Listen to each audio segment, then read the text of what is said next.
आज जो समाज में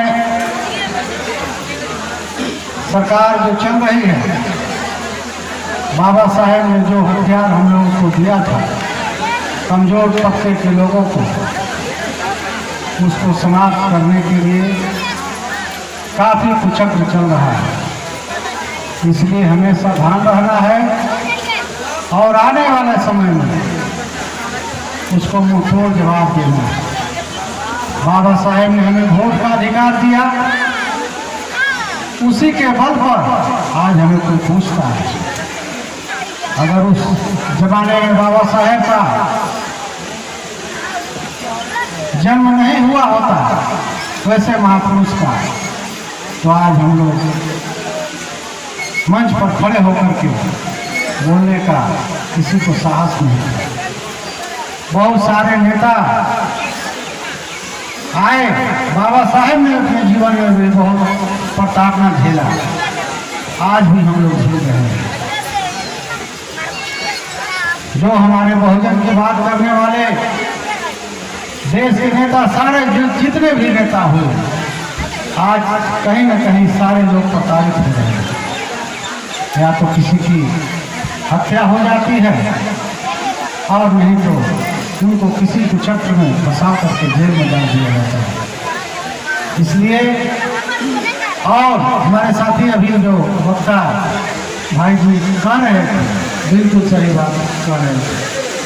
आज गांव-गांव में बहुत धूमधाम से जग किया जा रहा है और उस जग में जितना कलश यात्रा इस धूप में होता है, हमारे माताओं बहनों से धुलवाया जाता है, हमने देखा है। इसलिए इस पाखंड से दूर रहना है। बाबा साहेब के सिद्धांत जो पढ़ेगा वही शेर की तरह दहाड़ेगा, जो शिक्षा ग्रहण करेगा वही आगे बढ़ेगा। इसलिए कोई पाखंड के चक्कर में हम लोग को पढ़ने की जरूरत नहीं है। और अपने बच्चों को, हम जानते हैं कि आप गरीब हैं, लेकिन जितना हमको संसाधन है उसी में अपने बच्चों को शिक्षित बनाना है। चाहे उसके लिए आपको जो करना पड़े, तभी आपका समाज, हमारा समाज या गांव का समाज आगे बढ़ेगा और तभी हम लोग बाबा साहब को सच्ची श्रद्धांजलि दे पाएंगे। इसलिए मेरे दोस्तों, आप ये जान लें कि बाबा साहेब इस दुनिया में एक मिसाल बने, भारत में लोगों को एक नई रोशनी देने का कार्य किया। आज विदेशों में भी इनके सिद्धांतों के मानने वाले लोग हैं। इसलिए हमारे देश के जनक बाबा साहेब को सच्ची श्रद्धांजलि वही होगी कि उनके बताए हुए रास्ते पर हमको चलना होगा। इसलिए विशेष बात को मैं अपना समाप्त करता हूँ। को मानते हैं तो आपसे जो वर्णवादी व्यवस्था का धर्म है, जो अंधविश्वास में हम लोग डूबे हुए थे, देवी देवता शंकर मैया और पार्वती मैया को छोड़ना पड़ेगा, तब जाकर यह जयंती सफल होगी। तीसरा है भगवान।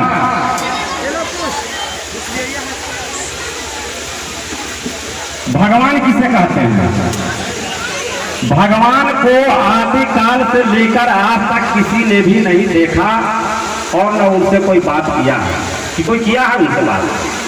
अगर कोई बात भगवान से करके आए हैं तो हमारे साथ से आ जाए, लेकिन आज तक किसी से भेंट नहीं हुआ और कोई ने बात नहीं किया है। और भगवान से आप कुछ नहीं करवा सकते हैं। इसीलिए पेरियार स्वामी नायकर साहब ने कहा था कि भगवान को दुष्टों ने पूजाया, भगवान को दुष्टों ने पूजवाने का काम किया और गुंडों लोग पूजवाते हैं और मूर्ख लोग पूजते हैं। और व्याकरण यहां बताता है कि अगर किसी शब्द का अर्थ ना निकले तो उसको संधि विच्छेद कर दो, उसका पूरा पूरा अर्थ निकल जाएगा। जैसे हम लोग पूजा करते हैं, पू जोड़ जा, पू मने जानकारी, पू मने पूरा, और जैसे जानकारी यानी जिसके लिए, जिस कार्य के लिए पूरी पूरी जानकारी हो। लेकिन यहाँ लोग अगरबत्ती को जला देते हैं और पूजा समझ लेते हैं। नहीं, जिस कार्य को हम कर रहे हैं उस कार्य को पूरी जानकारी होना चाहिए, वही पूजा है।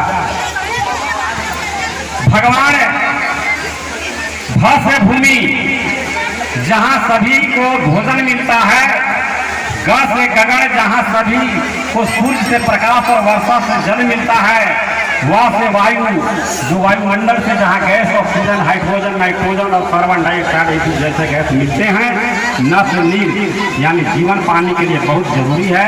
अर्थात हमें प्रकृति की रक्षा करना चाहिए। कि शिक्षित बनो, संगठित हो जाओ और संघर्ष करो। तो क्या संघर्ष करो? खाली जलपुरा में पढ़ो, स्कूल में संघर्ष करो, एक हो जाओ। अरे कहने का मतलब है कि यहाँ तो आपको पढ़ना है और सत्ता में जाकर के काबिज होना है, तब जाकर के एक होकर के हम बनेंगे, तभी हमारा संविधान बचेगा। नहीं तो संविधान खत्म हो चुका है, थोड़ा बहुत बचा है वो खत्म हो जाएगा। बोलो ये आप क्या बोल रहे हैं? संविधान तो जिंदा है।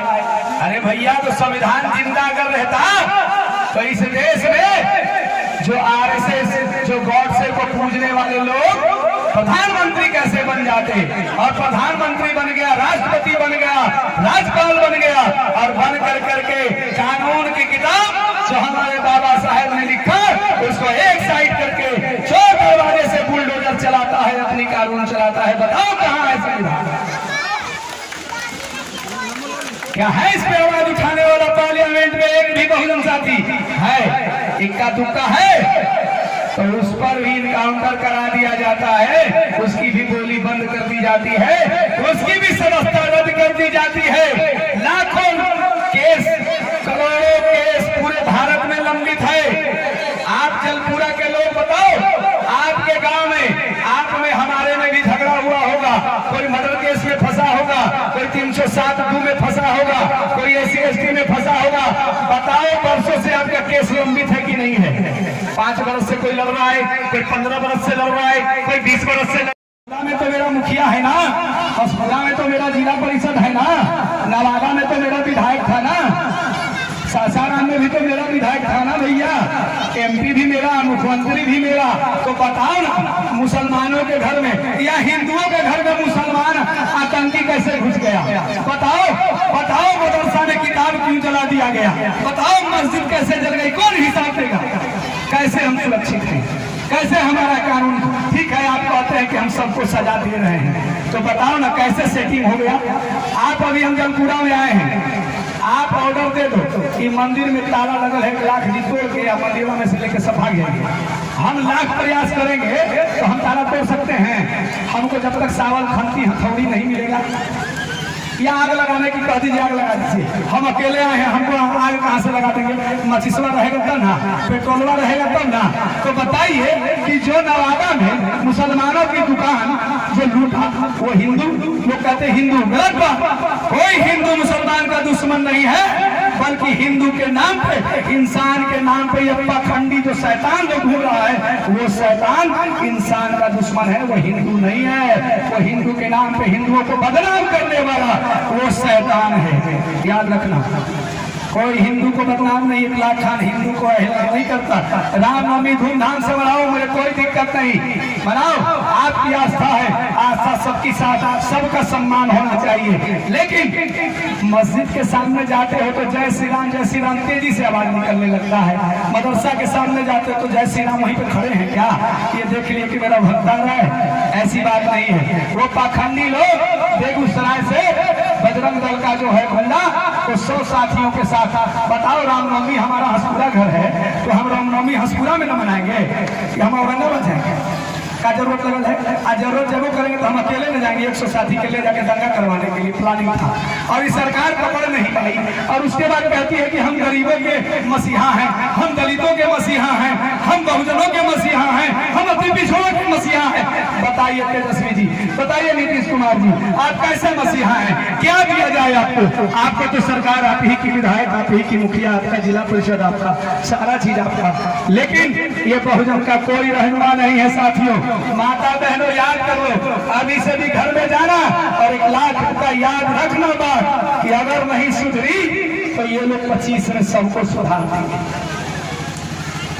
अगर यहाँ से जाने के बाद फिर वही अगरबत्ती और वही चर्चा और वही खर्चा में अगर पड़ेंगे तो फिर वही नौबत आने वाला है। इसलिए याद रखना कि बहुजन बेटा फिर आएगा और बाबा साहेब के लिखे हुए संविधान को बचाना है तो चुनाव में बढ़ चढ़ के हिस्सा लेना होगा 2024 में और सोच समझ करके अपने नेताओं की बात मान के उस पर बटन दबाना होगा।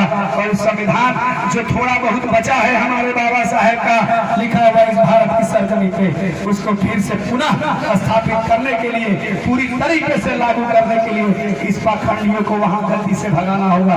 बोलिए नमो बुद्धाय, जय भी।